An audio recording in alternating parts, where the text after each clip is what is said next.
देवराजसेव्यमानपावनाङ्घ्रिपङ्कजो व्यालयज्ञसूत्रमिन्दुशेखरं कृपाकरं नारदादियोगिवृन्दवन्दितो दिगम्बरं काशिकापुराधिनाथ कालभैरवं भजे भानुकोटिभास्वरं भवाद्भितारकं परं नीलकण्ठमीप्सितार्धधायकं त्रिलोचनं कालकालमम्बुजाक्षमक्षशूलमक्षरं काशिकापुराधिनाथ कालभैरवं भजे शूलटङ्कपाशदण्डफानिमादिकारणं श्यामकायमादिदेवमक्षरं निरामयं भीमविक्रमं प्रभुं विचित्रताण्डवप्रियं काशिकापुराधिनाथ कालभैरवं भजे भुक्तिमुक्तिदायकं प्रशस्तचारुविग्रहं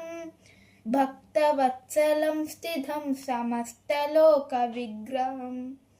निक्विनीमनोज्ञहेमकिङ्किणीलसत्कटिं काशिकापुराधिनाथ कालभैरवं भजे धर्मसेतुपालकं त्वधर्ममार्गनाशकं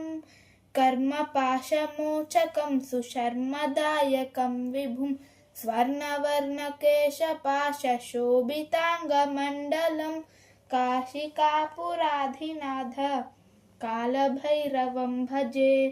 रत्नपादुकाप्रभाभिरामपादयुग्मकं नित्यमद्वितीयमिष्टदैवतं निरञ्जनं मृत्युदर्पणाशनं करालदंष्ट्रभीषणं काशिकापुराधिनाथ कालभैरवं भजे अट्टहासभिन्नपद्मजाण्डकोशसन्ततिं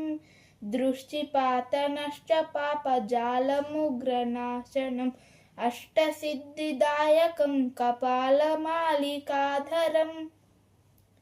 काशिकापुराधिनाथ कालभैरवं भजे भूतसङ्गनायकं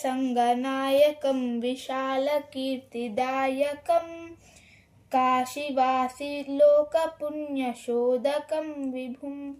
नीतिमार्गकोविदं पुरातनं जगत्प्रभुं काशिकापुराधिनाथ कालभैरवं भजे कालभैरवाष्टकं पठन्ति ये मनोहरं ज्ञानमुक्तिसाधनं विचित्रपुण्यवर्धनं शोकमोहदैन्यलोभकोपतापनाशनं